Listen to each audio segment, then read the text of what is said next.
my name's Mel and welcome back to Bookish Brummy. So today's video is the video where I review all the books that I've just read in the last week. So we started off at the end of last week with me saying that I had read about 25% of Needful Things by Stephen King. So that's about 230 pages I'd managed. This is quite a big book, it's about 930 pages. So yeah, 230 was just a small dent. And I was reading this book because on the reading challenge that I'm doing, there was a point saying I had to read a book that was recommended to me by Amazon. And essentially I really wanted to read a Stephen King, and none of the other points on my reading challenge are anything really that I could link a Stephen King book to, apart from the Amazon recommended one. And because I buy a lot of Stephen King, Amazon recommends me a lot of Stephen King. However, I sort of wanted to read this one, and as I say, it's quite a chunky monkey. And I've still got quite a few other points on my reading challenge to go, so I may have screwed myself over, to be honest, by doing this one. However, this was a really good read. It flowed really well. It was a page turner. The text isn't too small in it either, so I've got to be honest, like, I finished reading this in about 4.5 days because I was just so keen to find out what happened next. So that's a really good sign. So this book, the general gist is it's set in the Stephen King universe. It's in Castle Rock, Maine. So we have 3 other books that have been set in Castle Rock, Maine up until this point in the Stephen King timeline, like if you look at the order they were published in. So Cujo is set in that town, the Dead Zone is set in that town, and so is the Dark Half. Now what I would say is that before you read this book, if you want to read this book but you haven't read the other 3 and you're planning on reading the other 3 books, make sure you read them before you read this, because there are massive spoilers in the beginning of this book in relation to those 3 books. And I think it's because the history of the town obviously predates this book back to what was happening in those books. And we have a character in Needful Things called Sheriff Alan Pangborn, and he is actually also a character in the Dark Half. So you know, in order to look at his backstory and what's important to him in this book, it actually does reveal quite a few things that happen in the Dark Half. So I just thought I would mention that. So yeah, we're in Castle Rock, Maine, and essentially a new shop opens on the high street called Needful Things. And this shop is run by a guy called Leland Gaunt. Now, is he actually really the devil incarnate? We don't know. But essentially in this shop, everybody's like, oh, what's a needful thing? Because if you ask us, like, well, what really is a needful thing? And, you know, townsfolk start to go in one by one, and Leland prefers to sell things on a one-on-one basis. And this is because the items in the shop are, like, tailored to the individual and what it is that their heart really desires. So obviously, he manages to bring out whatever that is.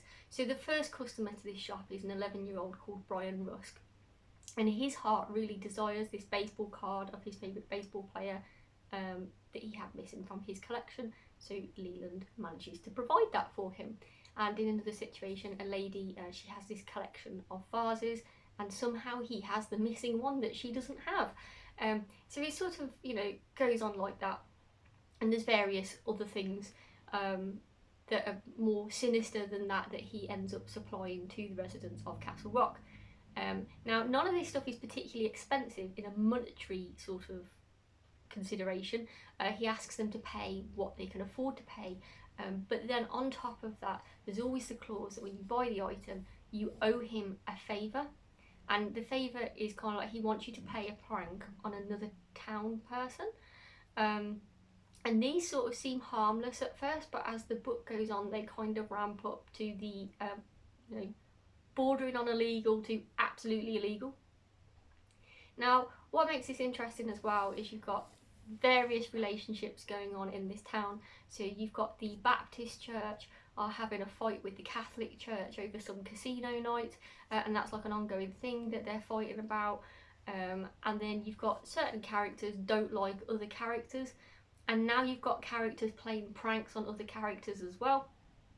Now, there's a lot of characters in this book. I feel like the whole town is mentioned in this book, and it can get a little bit confusing. You do kind of feel like you want to step back sometimes, get a piece of paper out, and just try and work out who is linked to who through all of this. But anyway, what follows on from this is absolute utter chaos. and I really enjoyed it. I think that the way that he ramps up into this, like that Stephen King ramps up into this chaos, it's really well done. I think all the characters are really well thought out, their backstories are really good, and the way that he links them to each other is also really good. So I'd say that it's a page turner. It comes from the epic thriller section of the Ultimate Storyteller series, so I'd definitely say that it's a thriller. So I'm giving all this praise to this book because honestly I really did enjoy this book. I thought it flowed really quickly and I couldn't wait to sit down and read it every day. But I'm not giving it a 5-star. I'm only going to give it a 4.25. And the reason for this is I was really disappointed by the ending. And we've seen this before with a couple of Stephen King novels. He writes the characters really well. He gets like the action up into a really high crescendo where there's like everything to lose, everything to play for, and then he doesn't quite land the ending. The thing is, because there's so many characters in this book, there isn't just one ending, if you see what I mean, because each character needs to have its ending. So some of those are actually really good, but it's just kind of the main ending in how he's trying to stop what's happening overall is what I had the problem with. I felt it was really weak and I felt like he could have done something a little bit better. So I just felt a little bit cheated. However, that part of the book is probably about 20 pages out of the 930, so it didn't really take away from my enjoyment from the rest of the book and how much I really enjoyed reading the characters in this book, and again getting to read a story that's set in Castle Rock, Maine.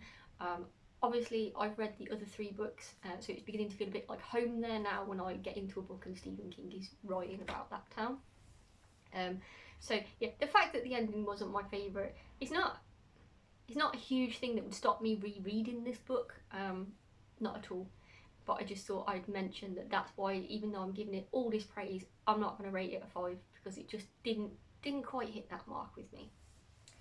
So after I finished this one, I then went on to a book called The Man Who Was Thursday by G.K.Chesterton.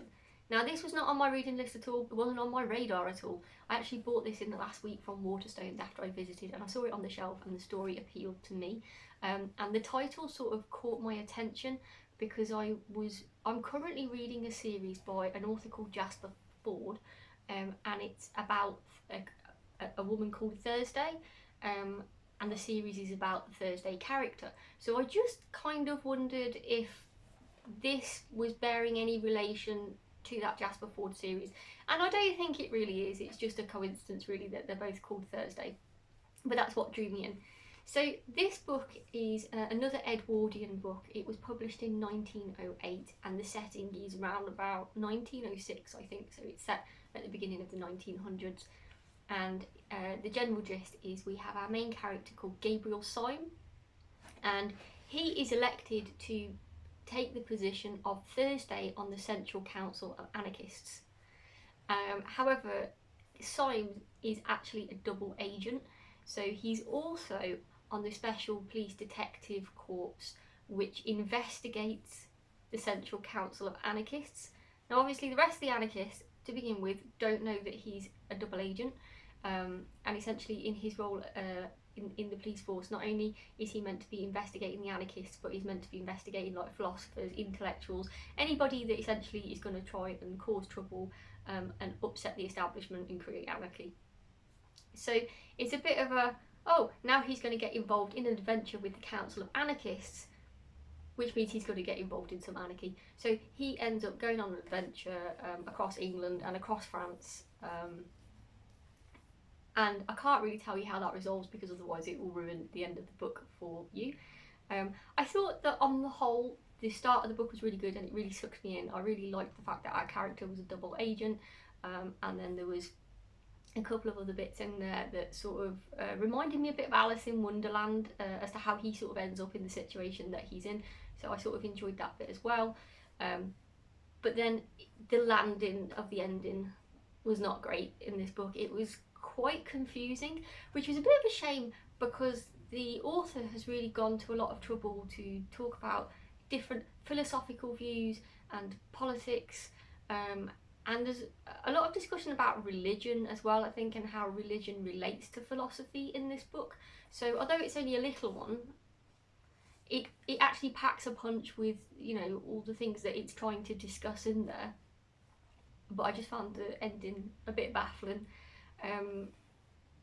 Yeah, so what I would say is I've rated this a 3-star because I felt like that the author could have done much better with this ending. If I don't know, maybe if it was like had a chat with an editor and sat down and really thought of like, how can I end this or make this a bit clearer how it's ended. However, I've made a video on this which I'm actually releasing on Thursday, where I've done a deep dive summary video on this book, because there are so many things to say about it and so many questions with regards to all the different things that he's actually wanting to talk about in this novel and how that actually ties together. So if you have already read this and you would like to hear more about what I have to think about this book, then that video is coming out on Thursday, so hopefully you'll be able to catch that. I will say that there's obviously going to be spoilers in that video, so if you haven't watched it, if you haven't read this book, sorry, then you might want to wait to read this before you watch that. However, if you've absolutely no intention of reading this book and you just want to hear what I've got to say, then feel free to join me on Thursday in that video.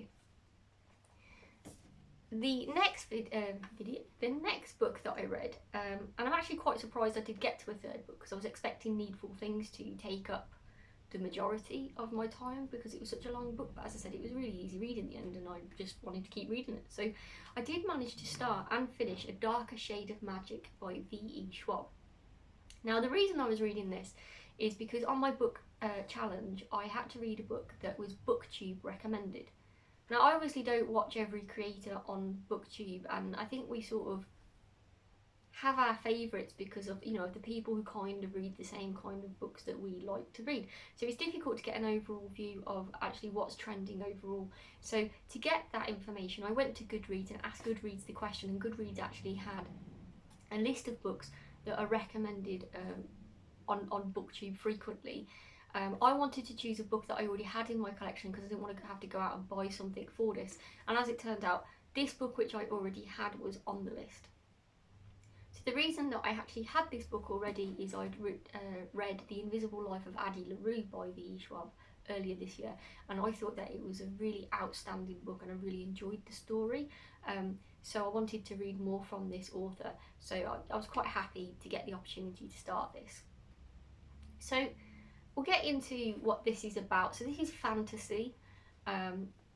I specifically don't really like romantasy fantasy, so I was looking for fantasy that has no romantasy in it, and this doesn't have any in, so if you don't like romantasy, you're quite safe with this. There's none of that in there.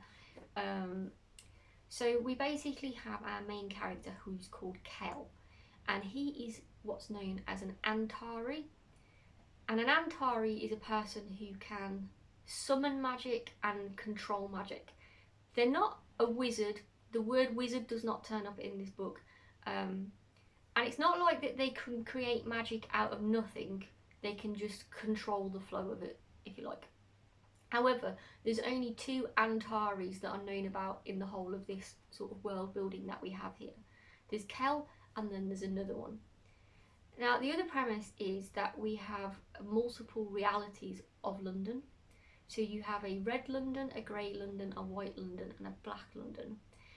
And a couple of weeks ago, I'd read a book called The Long Earth by Terry Pratchett and Stephen Baxter, and that had the idea where you've got multiple worlds and you can step sideways into another version of the world, step sideways again into another version of the world, and it will look slightly different from the one that you were previously in. Well, that's essentially what's happening in this book as well. It's just the way that you would step across worlds is different, and in this instance we only have 4 worlds, whereas in the Long Earth we have millions. So the 4 worlds we have the Black London. This was essentially the centre of magic, but that was corrupting itself and also corrupting the other 3 Londons that were around it. So essentially they sealed off that London so that the other 3 Londons couldn't access it, and anybody that was in Black London couldn't get out. And essentially that civilization, society has fallen, and you can no longer enter Black London. So really our character Cal is moving around in the 3 that are left, so Red London, White London and Grey London.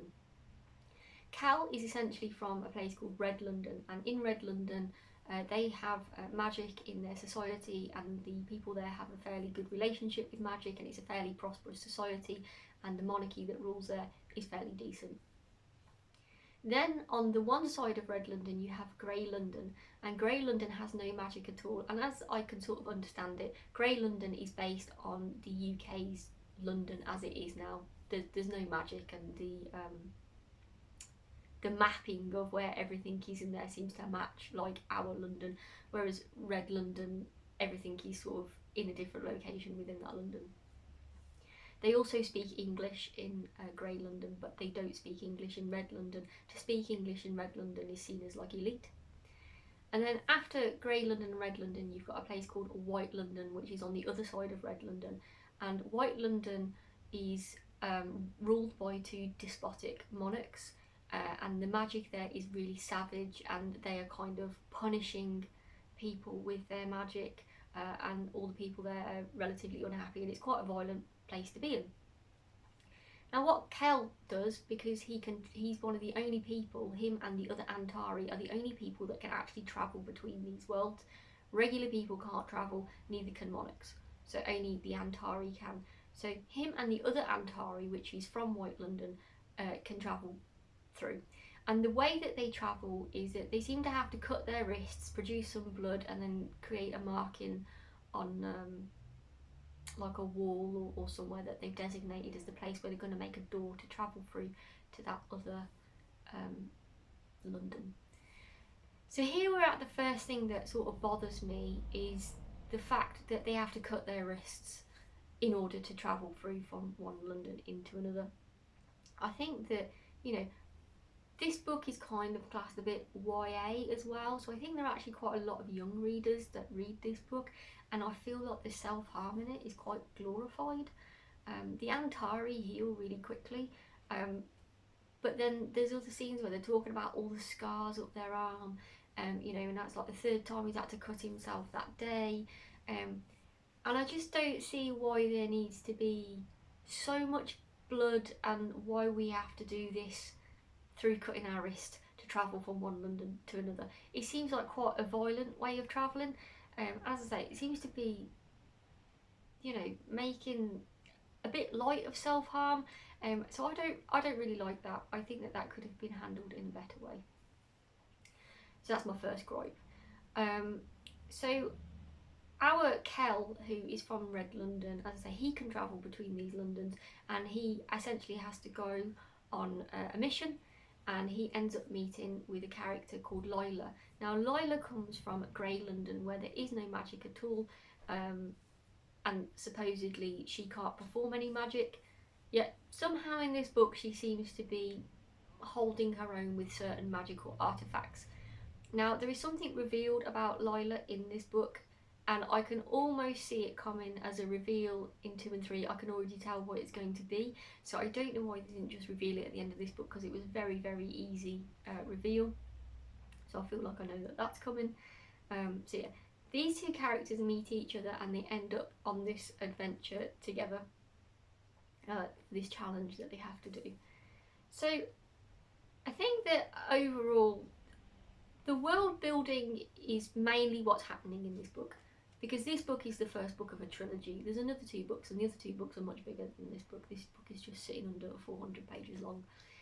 So the plot of the story, which the 2 main characters are dealing with, that's kind of like, it's sort of going on in the background, but really we're just trying to understand the world that they live in. I thought that it was an easy read. I thought the world was built up quite well, but considering I read The Long Earth by Terry Pratchett and Stephen Baxter a few weeks ago, and they sort of had the same concept of moving across worlds, I found that far more enjoyable to read than this one. I found that was probably more complicated world building as well. I think that this is a fairly simple fantasy with fairly simple world building so far. I thought the characters were okay, but I wasn't that bothered about them. The self-harm bothered me in the book. And also I think one of the other things that bothered me was that they speak English in Grey London, and then in the other versions of London they don't speak English, they speak other languages, but then there's also a different language for magic as well. So it can get a bit complicated, and when Kel visits these other versions of London, he'll then start speaking in these other languages, or you'll hear people around him speaking these other languages, and then it's like put in brackets next to it, like translated into English, what they're actually saying. And I just think it's unnecessary. Our characters are speaking English to each other. I think that the only thing that really they could put in another language was the magic, because the magic will remain consistent throughout all three of these worlds. So, you know, you can always put an addendum in and just put those words that they're using for magic and then the translation into English. And then, you know, that could be used throughout all of the novels.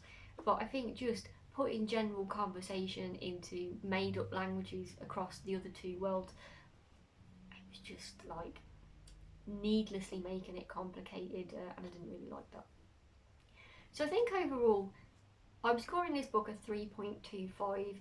It's not as good as I was kind of hoping that it would be, but I think that might be because I've seen it built up everywhere, that maybe that's why I'm a little bit disappointed.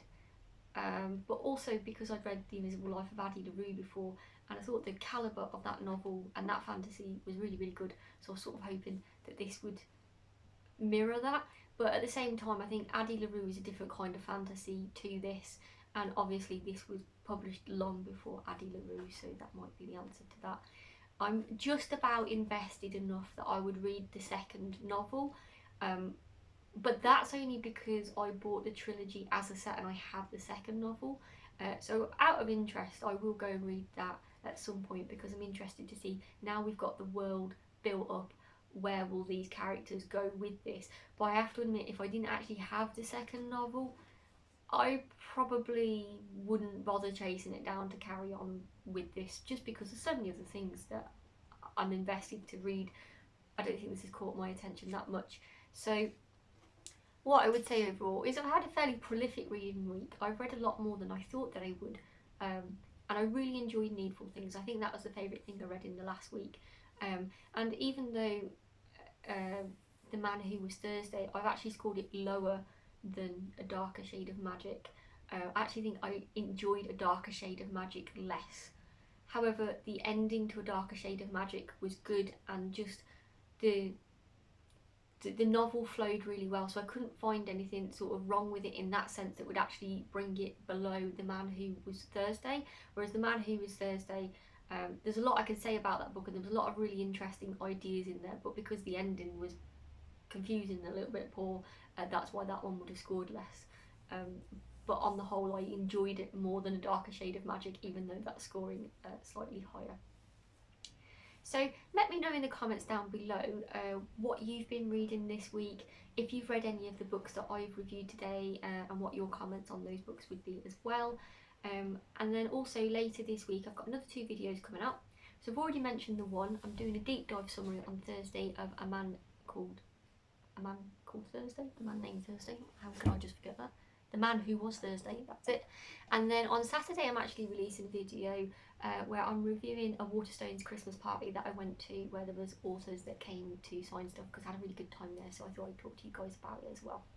So I hope you've enjoyed this video. If you have, please press the like button, and if you'd like to keep on top of all my future releases for my videos, please also subscribe. Thanks for watching today, and I hope to see you soon. Thank you, bye!